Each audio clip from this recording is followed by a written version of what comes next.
Hi.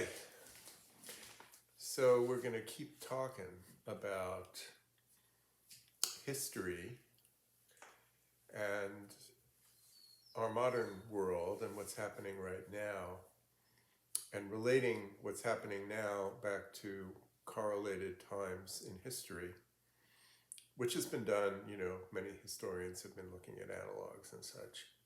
What we're going to add to this mix is that there are planetary positions that repeat. And the implication is, I've heard the expression, what's above, so below, So what's happening in the planets has a correlated relationship to what's happening on Earth. And if the same things are happening in the planets, then you'd expect similar things to be happening on Earth. Of course, the planets are not in the exact same position that they have been in modern history. It would take multiple millions of years to get all the 9 planets exactly where they are now to the same degree and minute. However, what I've been able to discover, which I find useful and particularly in a way shocking, is that when you look at the 3 slow-moving planets of Jupiter, Saturn, and Ketu, Rahu and Ketu move together, that if the 3 of them, or the 4 of them, are in the same places in the past that they are now, there's a pretty good correlation between what happened back then and what happened now. Now, because the planets move roughly at the same speed going forward, then you can see not only is a particular point in time going to repeat, but a good deal of every point in time. If you found the exact same positions of Jupiter, Saturn, Rahu and Ketu in the past, you'd find extremely similar events back then. So it's like a rolling, moving continuity of repetition. It's like history is a movie that's repeating. Now, it's not repeating identically because they're not in the exact position, the exact same degree, but they can be in the same signs, and that's close enough to give some similarity. And they can be in the almost exact same positions, which give very high level of correlation. All right, so why am I saying all this? Well, at the last talk, I talked about the relationship between the Roman Empire and the United States of America, based upon their birth beginnings, and also the relationship between Greece and the United States of America. Why? Because the U.S. kind of has embedded in it 2 components, or 3. One of the components is it's a very, very, very powerful country, biggest military, and it's taken over huge role in leading the world. And Rome, of course, was the biggest empire at that time. The Mongol Empire actually was larger, and the British Empire for a short period was even larger. But the idea is that, in many ways, the powerful component of Rome and the powerful component of the U.S. match. But also in Greece, we have the bases and the sources for what we call our democratic traditions in this country.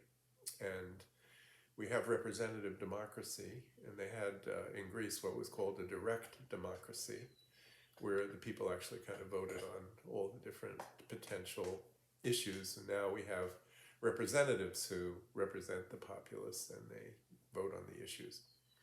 And of course, there are differences between the two, and a variety of philosophical viewpoints on whether or not this representative democracy will actually work going forward. And now, it seems in 2021, there are some serious challenges to the democracy that we've been living and appreciating and enjoying for, 240 something years. So the question comes, well, what will happen? What's going to happen with this democracy? Is the attack on the democracy that seems to be happening right now, where there's a huge challenge as to whether the last election even was correctly assessed and who was the real president, and then there was a lot of doubt now about who should be voting, and the Republicans seem to be running around trying to create as much suppression of non-Republican voters as possible. My feeling is it's a kind of a desperate thing. There's a lot of desperation behind it. But will it work? And will this voter suppression lead to a destruction of what we call our present-day democracy or not. So, go back to the roots, go back to the source of democracy in Greece. And from what we know, and we know quite a bit, that the beginnings of democracy as we know it began with a man by the name of Solon, S-O-L-O-N, who was a leader in ancient Athens. And he codified the first group of laws that moved in the direction of democracy. Now, of course, the word democracy came from demokrati, which was a Greek word, and that meant basically rule by the people, or power, people power.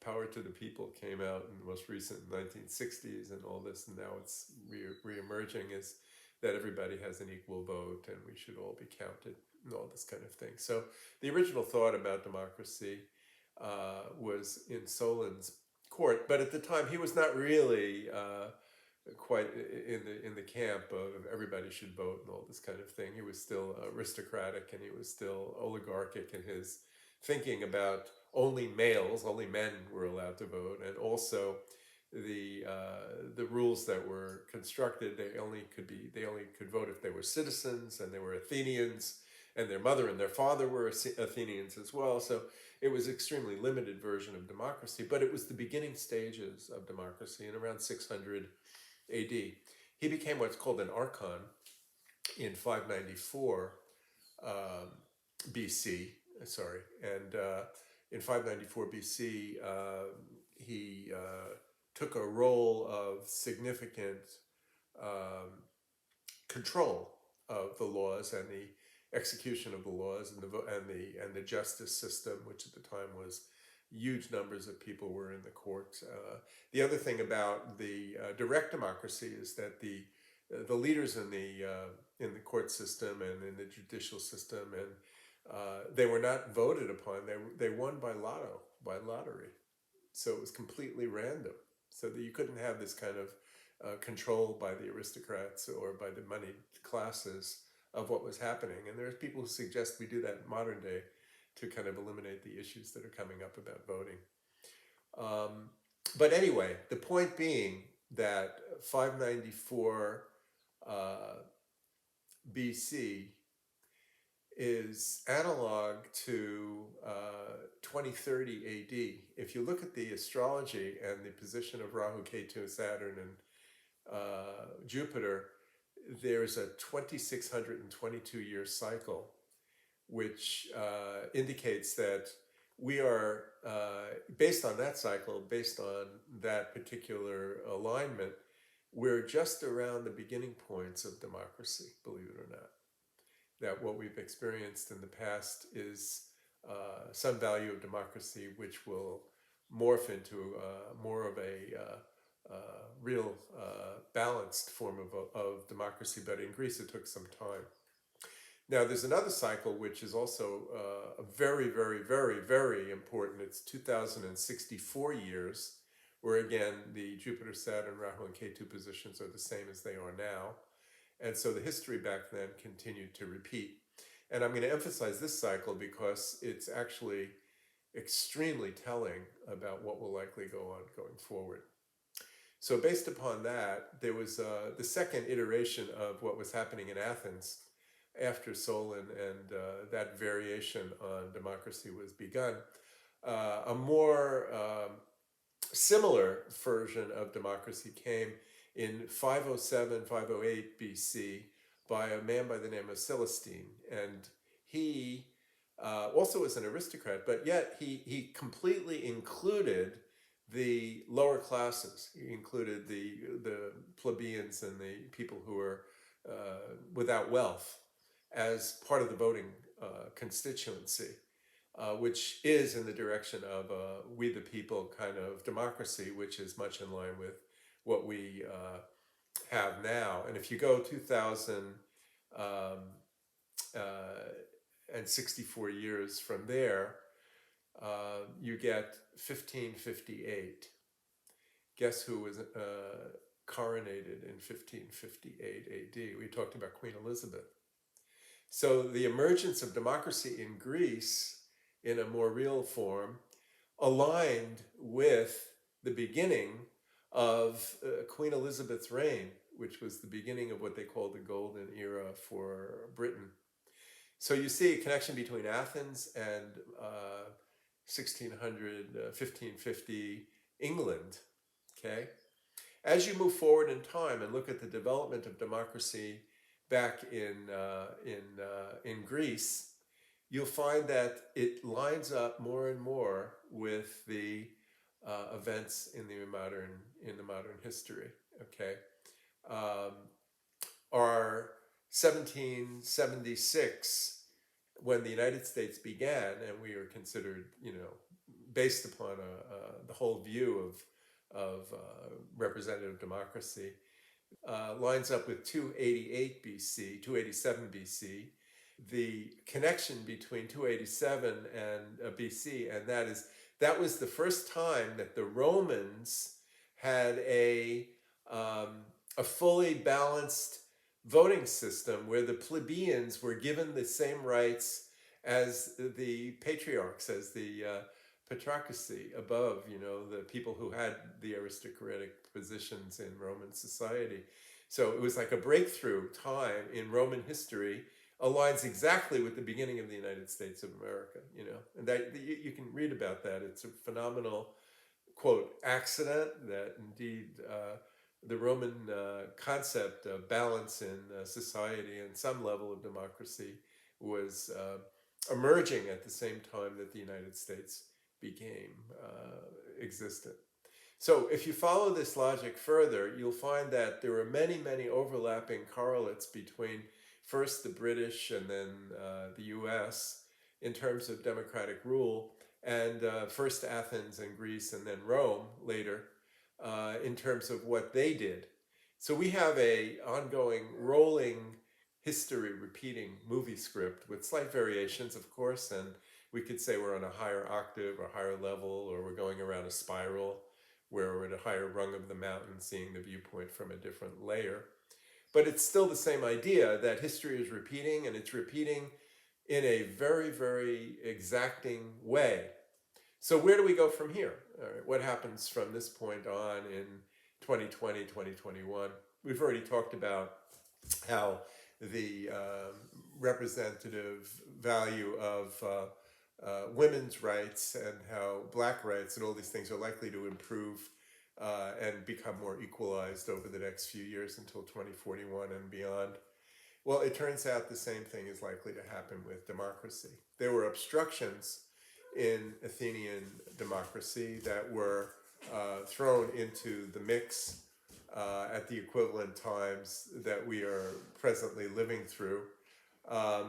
And they were passed through successfully, where the 2600 year cycle eventually led to the what we call the Golden Age of Greece. Okay.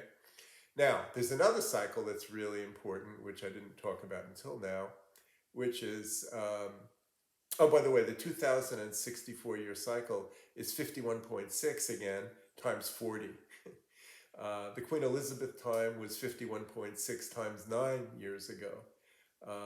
The time of the Empress in 527, Empress Theodora in Eastern Roman Empire was 51.6 times 29.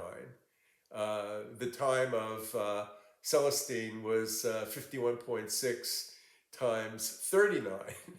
So every 516 years, or 10 times 51.6 going backwards, seems to be very significant from now going backwards. And what's important is also that this 2500 year cycle exists. And 2500 years ago also is a very strong connection to the Athenian democracy, because 480 BC would match with 2020.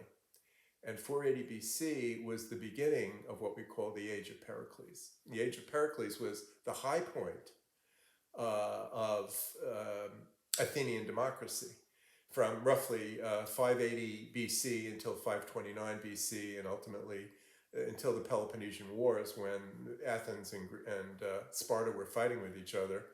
But right after the Persian Wars, which happened, two of them, Battle of Marathon and the Battle of Salamis happened. The second one was in 480 BC, and 480 BC was when, you've seen the movie The 300, where the Spartans withheld, 100,000 or multiple 100,000 Persian soldiers attacking, and they were able to hold them back long enough for the Athenian navy to destroy the ships, and therefore keep the Persians from conquering. In other words, to keep the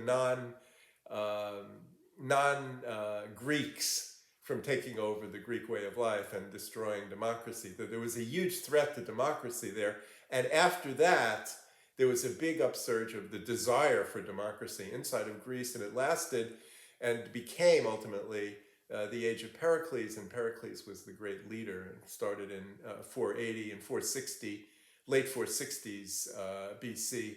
The Athenian democracy was much, much more clearly established, and they were thriving within that structure. And that would match the next, if this is 480, we'd have within the next 10, 12 years, another upsurge of tremendous growth in the direction of equality and democracy and power, literally to the masses, not just to the aristocrats, not just to the oligarchs, not just to the wealthy, not just to the Republicans or the Democrats, but the whole trip to everybody. So the future, even though we're in a state of chaos at the moment, even though there's a bit of infighting going on, even though the Republicans are running around trying to save their direction in life and their future, after the last election they were very unhappy. But the reality is they lose. And not that the Democrats win or anything, just democracy wins. Democracy is attacked and is not going to fall.